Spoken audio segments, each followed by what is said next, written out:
Economics में आज का सबसे पहला सवाल एक ही सवाल है, क्योंकि हम सेस के बारे में जानकारी लेना चाहते हैं। तो ये व्हाट इज सेस का सवाल मैंने आपसे किया है। सेस कभी सुना है ये शब्द?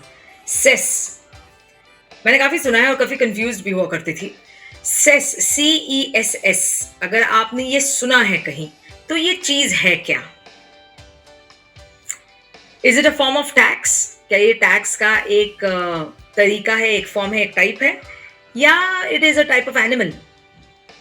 अब मैं बताऊंगी क्यों मैंने ये ऑप्शन भी आपको दिया है, क्योंकि सेस के साथ जुड़कर एक एनिमल का नाम गवर्नमेंट यूज कर भी रहे हैं।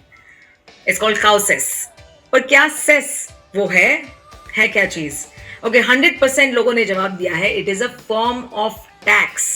राहुल जी, काउ सेस कुछ कंट्रीज में, कुछ स्टेट्स ने लागू किए हैं, जैसे हमारे यहाँ पे भी कुछ स्टेट्स में लागू किए गए, सब जगह लागू नहीं किया गया है। तो ये काउ सेस है क्या? It is a form of tax. सही जवाब दिया है सबने, 100% सही जवाब। तो ये बताइए हमें। सबसे पहले तो मैं ये बताना चाहता हूँ ये सेस है क्या। देखिए, गवर्नमेंट की एक मजबूरी है कि वो टैक्स के ऊपर टैक्स नहीं लगा सकता जी। अगर आप अपनी इनकम टैक्स की रिटर्न देखेंगे तो उसके अंदर पहले इनकम टैक्स बन के आता है, फिर नीचे सेस लगा हुआ आता है, education cess and secondary and higher education cess. Government की मजबूरी है, हमारे कॉन्स्टिट्यूशन में ये लिखा हुआ है कि हम टैक्स के ऊपर टैक्स नहीं लगा सकते, तो उसको नाम कुछ और देना पड़ेगा आपको। सेस दो, लेट फीस दो, या कुछ और नाम दो। आप पूरे इनकम टैक्स को उठा के देख लो, पूरे GST एक्ट को उठा के देख लो, और भी कोई टैक्स को उठा के देख लेना, टैक्स के ऊपर टैक्स नहीं होगा, उसका नाम कुछ और होगा ही होगा। ठीक है, तो ये तो हो गई नॉलेज की बात। अब आ जाता है काउ सेस के ऊपर, जो स्टेट्स लगा रही हैं। देखिए, सेंटर की तरफ से कोई गाइडलाइंस नहीं है, ये स्टेट्स अपने आप लगा रही हैं। अब वो उन्होंने अपने जो भी उनकी पार्लियामेंट है, जो स्टेट पार्लियामेंट है जिसमें वो अपने डिसीजंस लेते हैं, वहाँ पे उन्होंने ये पास करके टैक्स लगाया है। उनके पास पावर्स हैं, they have the powers to tax. कुछ स्टेट्स पहले मंडी टैक्स भी लगाती थी, तो वो उनके पास पावर्स हैं, वो लगा सकते हैं, उसमें कोई इशू ना तो सेंटर को है। अगर कोई गलत तरीके से ले रहा होगा तो obviously centre will interfere. Yes. अभी वो लग्जरी गुड्स पे, शायद जहां तक मैंने पढ़ा था, वो लग्जरी गुड्स पे लगा रहे हैं, जो लग्जरी गुड्स खरीद रहे हैं। तो जो बंदा अगर सपोज 20 लाख 25 लाख की गाड़ी खरीद रहा है, उसने अगर थोड़ा सा टैक्स दे भी दिया काऊ के नाम पे, वैसे भी तो हम गौदान करते ही हैं। अगर थोड़ा सा उन्होंने थोड़ा सा तरीका मांगने का गलत हो सकता है, लेकिन इवेंचुअली अगर वो अच्छे काम में यूज हो रहा है तो we should not be bothered. जी जी, ये तो बहुत सही है।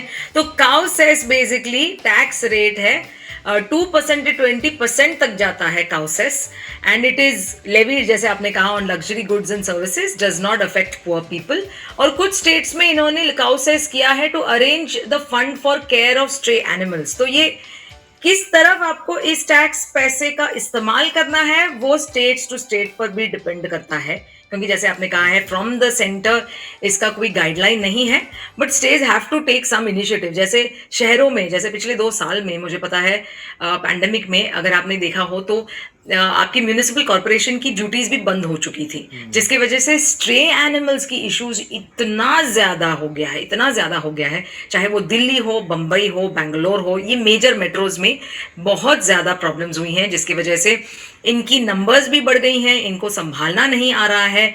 आए दिन there are attacks from stray animals on people, and people attacking also stray animals, जबकि वो कुछ कर भी नहीं रहे हैं फिर भी अटैक हो रहा है। तो इनको बचाने के लिए काउ सेस भी कुछ स्टेट्स में लगाया जाता है, but yes, cess is a tax, an extra tax that you have to पे।